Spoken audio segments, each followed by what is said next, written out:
try and mend fences. It's a few players in this league. When they say they want out, you have no choice. Yeah, I think it's about a guy that's going to be in the Hall of Fame who's just the MVP, feels disrespected.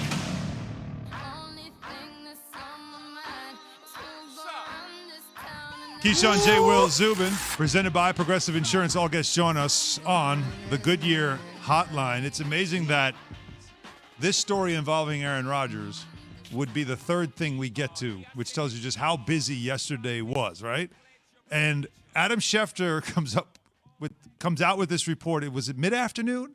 At some point, it was at least mid-afternoon, right? Yeah. As everybody's getting ready for the draft, and it's sort of like, was this going to overshadow the draft? I don't think it did, but it's just an amazing thing that it just continues to perpetuate in Green Bay. Clearly, he's not happy, and the Schefter report is that he doesn't even want to return to the team this year. Jen Latta, who covers the Packers, co-host of Jen, Gabe, and Chewy on ESPN Milwaukee, joins us right now. Jen, good morning. Thanks for joining us, and never a dull moment with the Green Bay Packers, it seems. Oh, it was a crazy day yesterday here in Wisconsin, guys. In addition to the Rodgers news, there was an injury to one of the Brewers' starting pitchers. Then Giannis went out with an injury and did not participate in the rest of last night's game. So it was one of those nights where people were freaking out. What's the fan reaction going to be like today when people wake up and realize, okay, Aaron Rodgers is still a Green Bay Packer, but we still have 2 days of the draft that's left? You know, I think it depends on the fan, Key. We've been talking about this percolating beneath the surface here in Wisconsin since January. I don't know if it's because we've covered Aaron Rodgers now for more than a decade, and you get used to the little intricacies of his language and you start to pick up on things.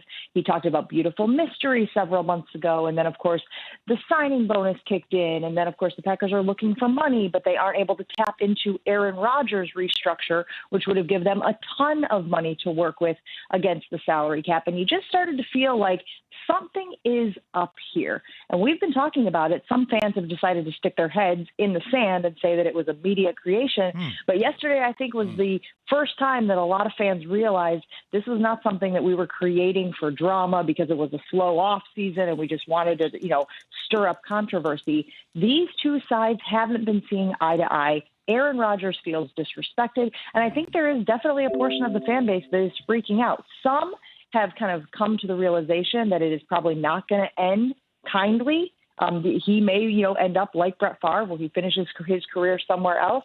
But I actually think, Key, that Aaron Rodgers, having watched Tom Brady do it, Peyton Manning do it, Brett Favre do it, he realizes that his reputation might not take the hit that he initially thought it would, and he's okay if it's better for him personally. Well, let me ask you this, though. What happened? Like, is it that the disrespect, I give you something, you ignore it. I say I want something, you ignore it. Is that kind of how these things came to surface? I guess so. I mean, they drafted Jordan Love, obviously, last year, and they moved up to draft Jordan Love after Aaron Rodgers had what you could arguably say was a down year for Aaron Rodgers. I think we all know that a down year for Rodgers is still better than an up year for a lot of quarterbacks in the league. But I think also that they didn't consult him on it. We could have a debate over whether or not teams have a responsibility to consult players of Aaron Rodgers' caliber. That's a whole nother conversation. And you were seeing that happen in Seattle with Russell Wilson wanting to be involved in some of the personnel decisions, et cetera, in the direction the team went in the draft and in free agency. But I also think Aaron Rodgers is very stubborn. And his entire career, guys, has been based on slights. This is the guy who has the letter from Purdue saying, good luck in your attempt at a college football career, right? He's been motivated every step of the way by people who have slighted him. So people have even said this MVP season that he had for the Green Bay Packers last year was in some way motivated by the fact that they drafted his eventual replacement. So I think he's dug his heels in. The Green Bay Packers have dug their heels in. It's kind of which side is going to blink first. Now the public just knows that there is an actual conflict here.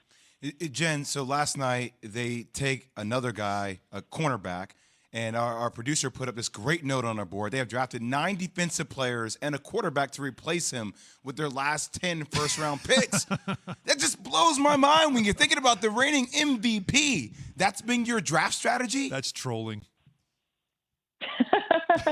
That's an interesting way of interpreting it, though, because, guys, from a point standpoint, Green Bay had the best offense in the league. They were top 6, I think, in yards last year. So it's not like this is a terrible offense.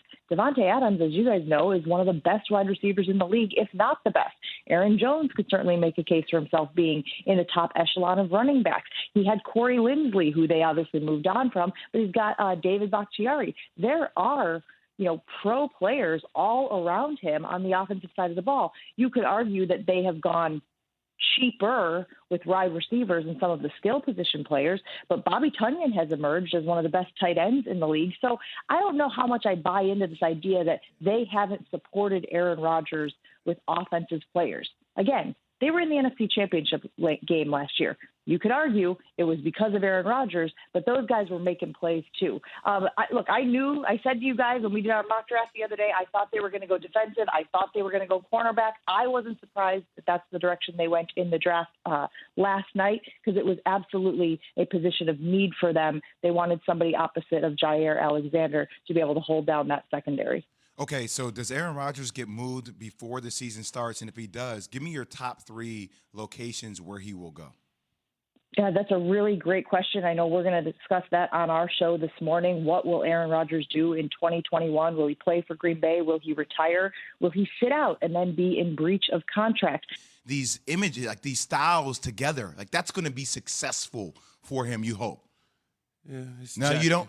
It's Jacksonville, though, man. I got to wait and see. You don't trust it. You don't trust it? It's still early, though. And then Zach Wilson, of course, was taken 2. Again, that just became, we knew that was coming too. Like, that's just another afterthought. I kind of knew that's that a was huge coming. deal. Yeah, but but 3 in Jones Yeah. essentially becomes the story of the draft, because those other 2 guys been projected there for several months, right? And so it was just, when it happened, it's like, oh, okay. Yeah. They drafted Trey Lance. Okay, Wilson's gone. Now what's going to happen at 3? Mm-hmm. Oh, my goodness. They just took Trey Lance. Really? Yes, they took him. Okay, what's going to happen here at 4? Oh, they took Kyle Pitts. Well, we thought they might do that if they don't trade out.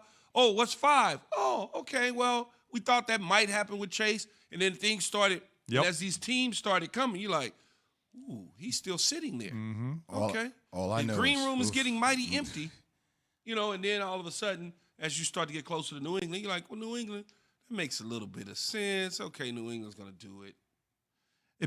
Certainly having Cam Newton, it buys time for Mac Jones, at least a little bit. And as Bill Belichick said, that Cam Newton's their starter, made that clear, and that Mac Jones and Jarrett Stidham, he'd mentioned as well, will compete for the job. The 2021 NFL Draft on ESPN Radio, presented by Sherwin-Williams.